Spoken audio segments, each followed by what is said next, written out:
ডিভাইন্সিয়াল connection টিপল 7 tata তোমাদের সকলকে স্বাগত জানাই। আজকে দেখে নেব এই মুহূর্তে তোমাদের এক্স যারা নো কন্টাক্ট সিচুয়েশন আছে তাদের কারেন্ট থট তোমাদের প্রতি কি আছে, তার মনে তোমাদের নিয়ে কি কোনো চিন্তা ভাবনা চলছে, যদি চলছে তো কি।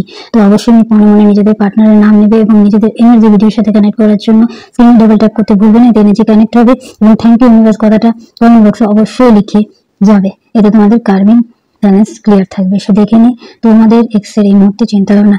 তারা একটা মনে মনে বিয়ের জন্য ভাবছে, হতে পারে যে তোমাকেও সে বলতে পারে যে ম্যারেজে নিয়ে সেই চিন্তা ভাবনাটা করছে, বা তুমি তার জন্য সঠিক একজন পার্টনার ছিলেন, যে যাকে মেল হলে ফিমেল, ফিমেল হলে মেল, যাকে সে লাইফ পার্টনার হিসাবে পেতে চেয়েছিল। এবং সেই জন্য সে প্রচন্ড একটা স্টাক ফিল করছে।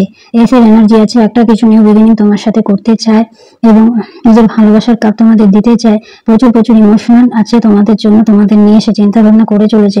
কোনো না কোনো মহিলা তাদের জীবনে আছে, যে তার ইনফ্লুয়েন্স তোমার পার্টনারের জীবনে প্রচন্ড আছে। হতে পারে থার্ড পার্টি, এবং সেই থার্ড পার্টির যে টাওয়ার মুভমেন্টটা চলছে, সেই টাওয়ার মুভমেন্ট খুব তাড়াতাড়ি কেটে যাবে। এবং অবশ্যই সোলমেটের কার্ড এসে গেছে, লাভার কার্ড, তোমাদের রিইউনিয়ন হবে। আর সেই কথাটাই চিন্তা ভাবনা করছে এবং মনে মনে তোমাকে সে নিজের সোলমেট কানেকশনই ফিল করে, সেই রিইউনিয়ন করার কথাই ভাবছে। পজিটিভ থাকবে। Thank you.